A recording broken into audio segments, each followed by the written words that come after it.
Central government, ಯಾಕಂದರೆ railway department Karnataka ಸರ್ಕಾರದ ಅಧೀನದಲ್ಲಿ ಇಲ್ಲ, ಅದರಿಂದಲ್ಲಿ ಇಲ್ಲ. ಹಂಗಾಗಿ ಅವ್ರು ಮಾಡಬೇಕಾದ ಹೋರಾಟನ ಸೋಮಣ್ಣ ಬಿಡುಗಡೆ ಮಾಡಬೇಕು. ಇದು ಮಾಡ್ತಕ್ಕಂಥದ್ದು ನಾಟಕೀಯ ಅವರೊಂದು ಬೆಳವಣಿಗೆ ಅಂತಕ್ಕಂಥದ್ದು ನಾನು ಹೇಳಕ್ಕೆ ಬಯಸ್ತೇನೆ. ಬಳಿ ನಡೀತಾ ಇರ್ತಕ್ಕಂಥ ಹೋರಾಟ ಏನಿದೆ, ಈ ಹೋರಾಟ ಇದರ ಒಂದು ಈ ಹೋರಾಟ ನಡೆಯಲಿಕ್ಕೆ ಕಾರಣ ಅಥವಾ ಈ ಒಂದು ಹೋರಾಟಗಾರರ ಬೇಡಿಕೆಗಳನ್ನು ಈಡೇರಿಸತಕ್ಕಂಥ ಒಂದು ಮಹತ್ತರ ಜವಾಬ್ದಾರಿ ಯಾವ ಒಂದು ಕಾರಣಕ್ಕೂ ರಾಜ್ಯ ಸರ್ಕಾರಕ್ಕಾಗಿ ಅಥವಾ ಈ ಸ್ಥಳೀಯ ಶಾಸಕರು ಏನಿದ್ದಾರೆ ಅವರ ಬುದ್ಧಿಗೆ ಒಳಪಡ್ತಕ್ಕಂಥದ್ದು ಅಲ್ಲ.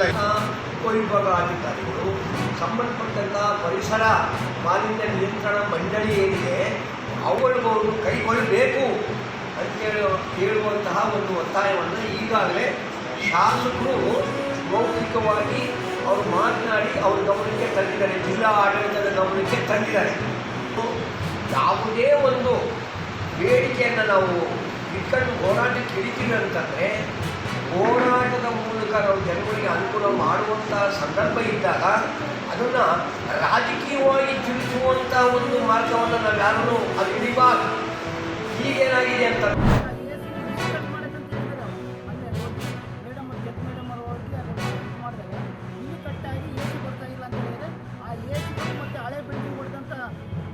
ಮಾರಿದ್ದಾರೆ ಅಂತ ನಮ್ಮ ಗಮನಕ್ಕೆ.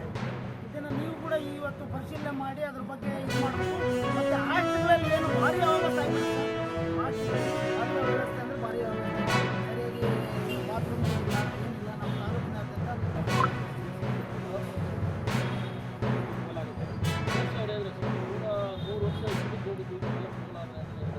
National waste